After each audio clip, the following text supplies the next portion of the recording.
12 জানুয়ারি স্বামী বিবেকানন্দের জন্মদিবস।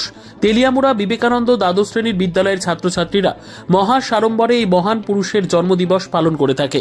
অন্যান্য বছরের ন্যায় এবছরও স্বামী বিবেকানন্দের জন্মদিবস পালন করল। রবিবার বিবেকানন্দ দ্বাদশ শ্রেণী বিদ্যালয়ে স্বামী বিবেকানন্দের পূজার্চনার মধ্যে দিয়ে দিনটির অনুষ্ঠানের সূচনা হয়। এই বছরও সপ্তাহব্যাপী নানাবিধ অনুষ্ঠানের মধ্যে দিয়ে সম্পন্ন করা হবে এই অনুষ্ঠান। এরই অঙ্গ হিসেবে রবিবার এক বর্ণাঢ্য শোভাযাত্রা আয়োজন করা হয়।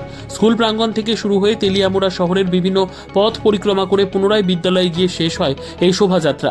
এই শোভাযাত্রায় অংশ করেন তেলিয়ামুড়া পৌর পরিষদের চেয়ারম্যান রূপক সরকার, ভাইস চেয়ারম্যান রায়, কাউন্সিলর নীতিন কুমার সাহা, তেলিয়ামুড়া ক্রিকেট অ্যাসোসিয়েশনের সম্পাদক নন্দন রায়, তেলিয়ামুড়া তথ্য সংস্কৃতি দপ্তরের আধিকারিক মিঠুন দত্ত, বিদ্যালয়ের প্রধান শিক্ষক সঞ্জিত কুমার দাস সহ অন্যান্যরা। আগামী 19 জানুয়ারি সাংস্কৃতিক অনুষ্ঠান এবং বিবেকানন্দের জীবনাদর্শ নিয়ে আলোচনা সভার মাধ্যমে এর সমাপন হবে বলে জানান বিদ্যালয়ের প্রধান সঞ্জিত কুমার দাস। মূলত আজকে স্টেপলু কিসের জন্য?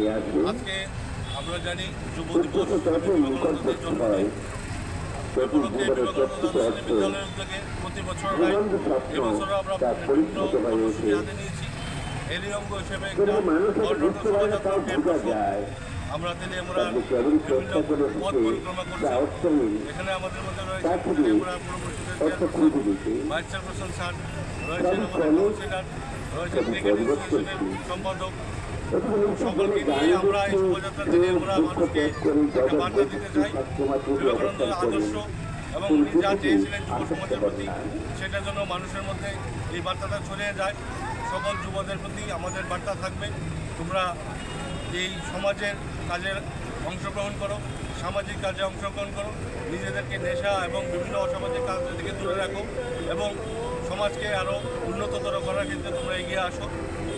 আজকের এই দিনে সকলকে আমরা আমাদের পাশে থাকার জন্য ধন্যবাদ জানাই এবং সকলকে আজকের দিনটাকে উপলব্ধি করার জন্য আবারও আবেদন জানাচ্ছি। নমস্কার। নিজস্ব প্রতিনিধির রিপোর্ট, দুরন্ত টিভি।